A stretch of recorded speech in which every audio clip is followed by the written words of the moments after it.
चलिए शुरू करते हैं। विषय है सामाजिक विज्ञान शिक्षण बीएड द्वितीय सेमेस्टर। छात्रों, पिछली वीडियो में हमने आपको सामाजिक विज्ञान में मापन का अर्थ, उसके उद्देश्य, परिभाषा, महत्व और उपयोगिता के बारे में बताया था। आज इस वीडियो में हम आपको मापन की विधियों के बारे में बताएंगे, मेथड ऑफ मेजरमेंट। तो चलिए शुरू करते हैं। मापन की विधियों से तात्पर्य उन साधनों से है।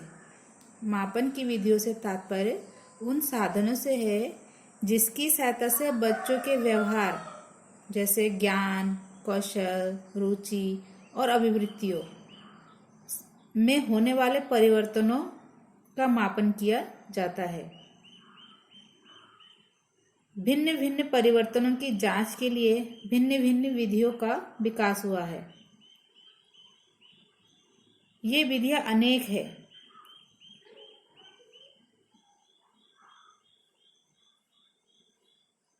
हम यहाँ कुछ ही विधियों का पर प्रकाश डालेंगे जिनका प्रयोग अधिक होता है। ये विधियां निम्नलिखित है। नंबर 1, अवलोकन अर्थात ऑब्जर्वेशन।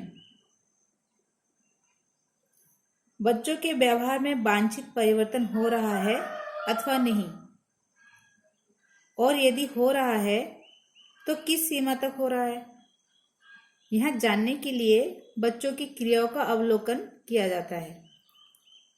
इस विधि का प्रयोग विशेषकर बच्चों की आदतों, उनकी संवेगात्मक स्थिति, बौद्धिक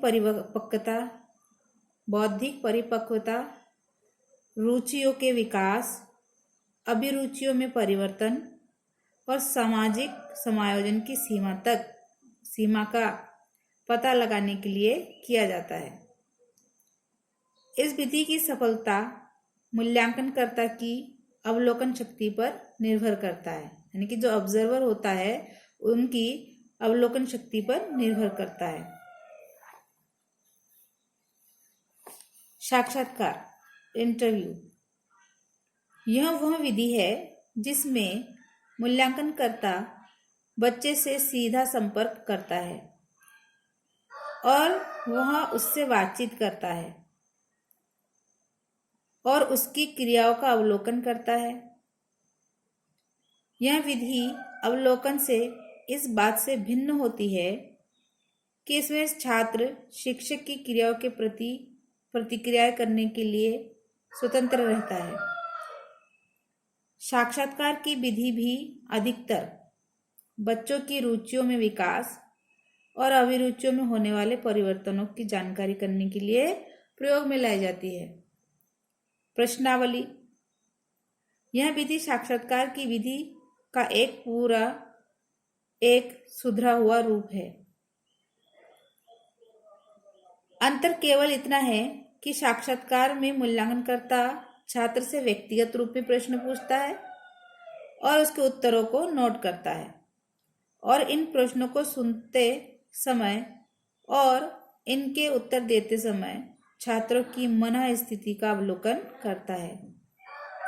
जबकि प्रश्नावली विधि में बच्चों की रुचियों और अभिवृत्तियों से संबंधित अनेक प्रश्न होते हैं जिनका उत्तर वे उसी प्रश्नावली पर लिख देते हैं। इन उत्तरों की सहायता से उनकी रुचियों और अभिरुचियों का पता लगाते हैं। चेकलिस्ट, यह विधि प्रश्नावली की तरह की ही होती है। अंतर केवल यह होता है कि इसमें एक समस्या से संबंधित अनेक स्टेटमेंट होते हैं और छात्रों को अपनी दृष्टि से उपयुक्तम पर चिन्ह लगाना होता है। इस विधि द्वारा भी बच्चों की रुचियों और अभिवृत्तियों का पता लगाया जाता है। छात्रों द्वारा निर्मित वस्तुएं, पीपल प्रोडक्ट, छात्रों के स्वयं के द्वारा बनाई गई वस्तुओं से भी अनेक उनके कौशल स्किल, उनकी रुचियों इंटरेस्ट का पता चलता है। उदाहरण के लिए छात्र के द्वारा किसी निर्मित चित्रों को देखकर केवल इतना ही पता नहीं लगाता कि उसके चित्र बनाने का कौशल किस कोटि का है, अपितु उनके प्रकार को देखने से उसकी रुचियों के बारे में भी जानकारी प्राप्त होती है। अभिलेख बच्चों के व्यवहार में होने वाले परिवर्तनों की जानकारी के लिए अभिलेखों का सहारा लिया जाता है। विद्यालय बच्चों की प्रगति का यह अभिलेख कई रूपों में तैयार करता है, जैसे छात्रों की डायरिया, घटनावृत्त, संचित अभिलेख पत्र। छात्रों की डायरियों से तात्पर्य है बच्चों के पास अपनी अपनी डायरिया होती है, जिनमें वे अपनी दिनचर्या नोट करते हैं और अपनी रुचि अथवा अरुचि की विशेष घटनाओं को लिखते हैं। इनमें वे कविताएं, उदाहरण, गाने, कुछ भी लिखने के लिए स्वतंत्र छोड़े जाते हैं। इन डायरी द्वारा बच्चों की रुचि और अभिरुचियों का पता लगाया जाता है। इसके साथ साथ उसकी व्यक्तिगत एवं सामाजिक समस्याओं का भी पता लगता है। घटनावृत्त से तात्पर्य उन अभिलेखों से होता है जो अध्यापक किसी छात्र के विषय में तैयार करते हैं। इस प्रकार के अभिलेखों में छात्र से संबंधित विशेष घटनाओं को अंकित किया जाता है, जिनके द्वारा उनके संवेगात्मक व्यवहार की जानकारी होती है। इन अभिलेखों की सहायता से बच्चों के सामाजिक व्यवहार और व्यक्तित्व के अन्य पक्षों के विषय में जानकारी प्राप्त की जाती है। संचित अभिलेख पत्र में छात्रों की विभिन्न क्षेत्रों में की गई प्रगति का क्रमिक ब्यौरा होता है।